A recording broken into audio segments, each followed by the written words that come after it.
this one right here is for one of my great supporters, Leroy from Texas, man. Thank you so much for your support. Introducing objectivism. Objectivism. At a sales conference at Random House, preceding the publication of Atlas Shrugged, one of the book salesmen asked me whether I could present the essence of my philosophy while standing on one foot. I did, as follows. Wow, presented on one foot. What the heck? 1. Wow. Metaphysics, objective reality. 2. Epistemology, reason. 3. Ethics, self-interest. 4. Politics, capitalism. If you want this translated into simple language, it would read: 1. Nature to be commanded must be obeyed, or wishing won't make it so. Okay. 2. You can't eat your cake and have it too. 3. Man is an end in himself. 4. Give me liberty or give me death. I never understood that saying, but the way she said it a little different, because it's usually you can't have your cake and eat it too. Like, because if you have it, then you have it. Like, you can have it forever, but once you eat it, it's gone. She said you can't eat your cake and have it too. So that really explains it. I've never got that daggone saying until just now. If you held these concepts with total consistency as the base of your convictions, you would have a full philosophical system to guide the course of your life. But to hold them with total consistency, to understand, to define, to prove, and to apply them requires volumes of thought. Which is why philosophy cannot be discussed while standing on one foot, nor while standing on 2 feet on both sides of every fence. This last is the predominant philosophical position today, particularly in the field of politics. In the space of a column, I can give only the briefest summary of my position as a frame of reference for my future columns. My philosophy, Objectivism, holds that 1. Reality exists as an objective absolute. Facts are facts, independent of man's feelings, wishes, hopes, or fears. There you have it, folks. That's why Ben Shapiro says all the time, feelings. He said facts over feelings. He says it all the time. And a lot of people, and Jordan Peterson says that too, as far as the facts being what you want to consider all the time. Now, Jordan Peterson considers a lot more, but he dials in on the facts. He considers a lot more because of his work with his clients and patients and whatnot. So he has to consider a lot more. But when it comes to debate, facts are facts, period. 2. Reason, the faculty which identifies and integrates the material provided by man's senses, is man's only means of perceiving reality, his only source of knowledge, his only guide to action, and his basic means of survival. Sheesh. Okay. 3. Man, every man, is an end in himself, not the means to the ends of others. He must exist for his own sake, neither sacrificing himself to others nor sacrificing others to himself. I like that. He must exist for his own sake, neither sacrificing himself to others nor sacrificing others to himself. That is heavy. Okay. I like that. The pursuit of his own rational self-interest and of his own happiness is the highest moral purpose of his life. 4. The ideal political economic system is laissez-faire capitalism. It is a system where men deal with one another, not as victims and executioners, nor as masters and slaves, but as traders, by free, voluntary exchange to mutual benefit.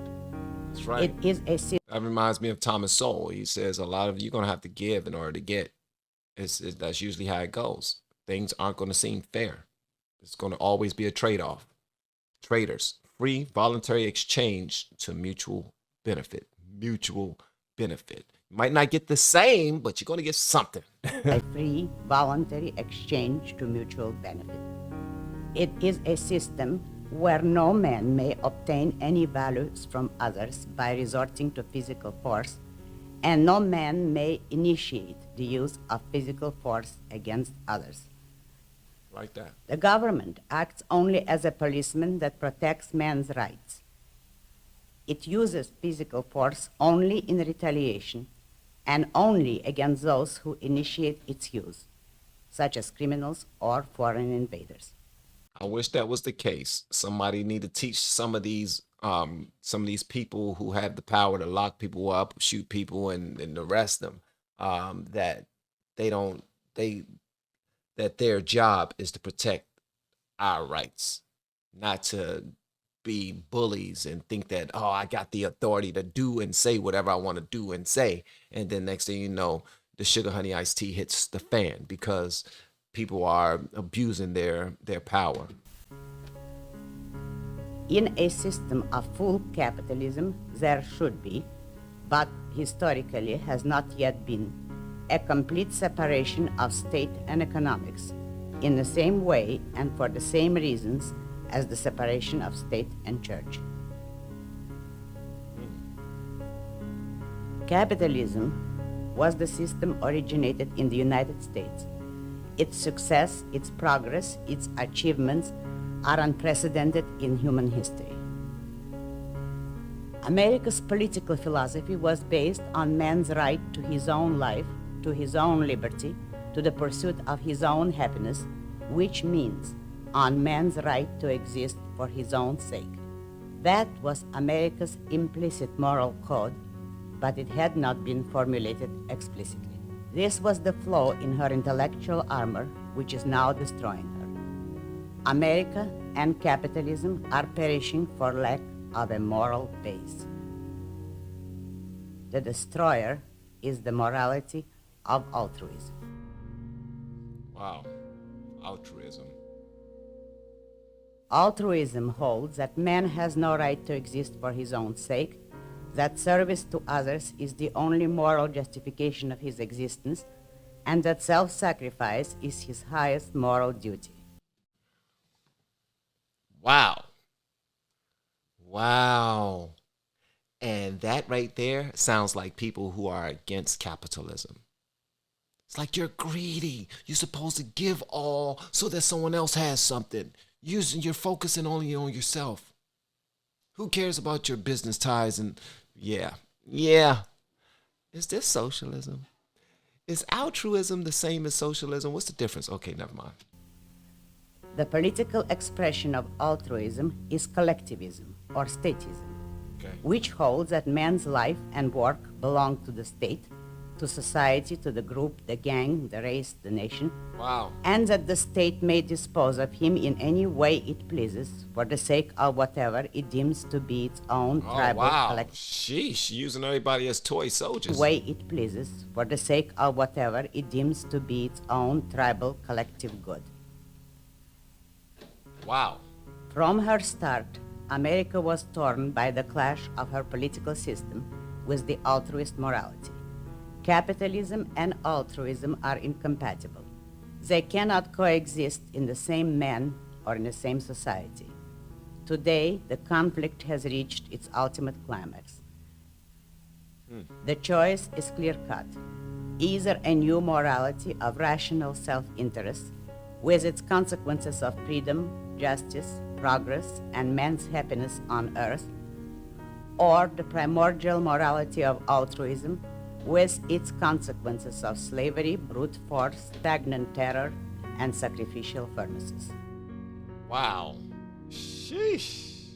You may observe the practical results of altruism and statism all around us in today's world, such as the slave labor camps of Soviet Russia, where 21 million political prisoners work on the construction of government projects and die of planned malnutrition, human life being cheaper than food, or the gas chambers and mass slaughter of Nazi Germany, or the terror and starvation of Red China, or the hysteria of Cuba, where the government offers men for sale, or the wall of East Berlin, where human beings leap from roofs or crawl through sewers in order to escape, while guards shoot at fleeing children.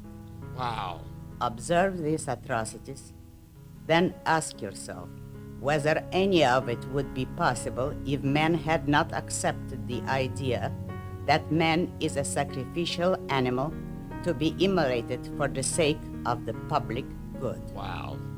Read the speeches of those countries' political leaders and ask yourself what arguments would be left to them if the word sacrifice were not regarded as a moral ideal, but as the anti-human evil which it is.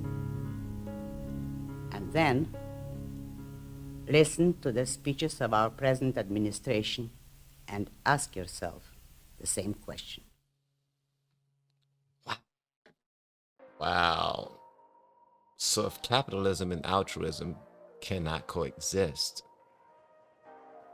and if one party pretty much represents capitalism, that means the other party is far more accepting of altruism. Wow.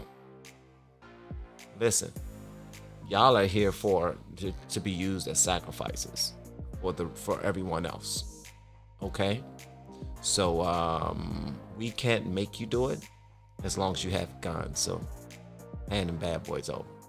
There's so much that this can go so, like, I need to see someone debating altruism, and then because this is the very first time I've heard altruism. I think I might have heard it before and not really dialed into it, but Ayn Rand made it clear, and wow, okay, wow, we got some things to talk about, people. Let me know what you want me to know in the comments below, and if you have yet to hit that subscribe button, please make sure you do so on your way out the door. Once again, guys, I'm Van, and now we are all the LFR family. I look forward to seeing you on the next video, hopefully inside of the Patreon as well. You all have been amazing per usual, man. Thank you for clicking play. Love y'all.